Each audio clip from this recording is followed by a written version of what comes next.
On the 5th of October 1882, the Otago Daily Times published an article claiming that continental beer was, quote, not nearly equal to the best English beer, end quote.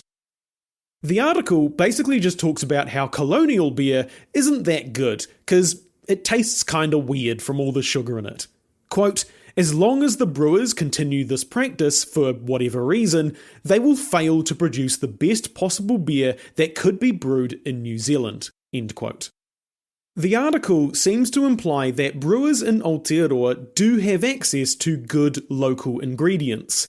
It even specifically references Nelson's hops, but that part of the reason that New Zealand beer wasn't very good was because brewers weren't using those ingredients, and instead were using imported stuff. James Speight was very offended by the whole thing, and wrote a letter to the ODT. But something went awry there, and a few days later, an advertisement appeared in a rival paper. Quote, Newspaper Fairness, to the editor of the Saturday Advertiser.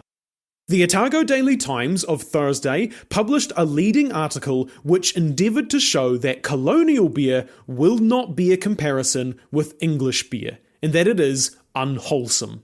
Now, as our firm took at the Melbourne exhibition 2 first and 4 second prizes in competition with many British, continental, American and Australian brewers, we thought such an article should not be allowed to pass without contradiction.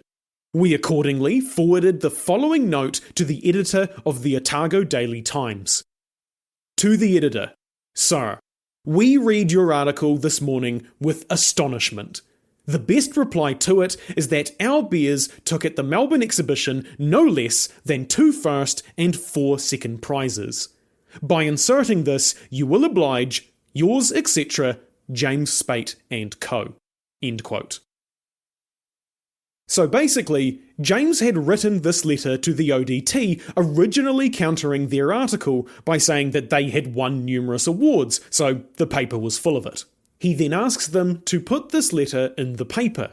That's what he means by inserting this, you will oblige. So why was James having this rant in a rival newspaper, the Saturday Advertiser? Well, he details that in the next part of the ad.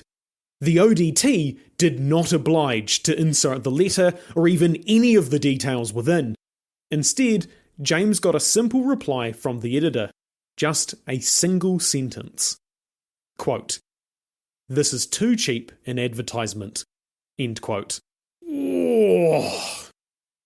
As you might imagine, this did not go down too well. The rest of James's letter to the advertiser then goes on. Quote, in order to show that we have no desire to obtain advertisements on the cheap, we now request the editor of the Saturday Advertiser to insert this communication in your advertising columns for 3 months. End quote. So, to break this down, James was putting the ODT on blast in a national newspaper. And since they called him cheap, he was going to pay for the privilege for 3 months just out of spite. What a fucking legend.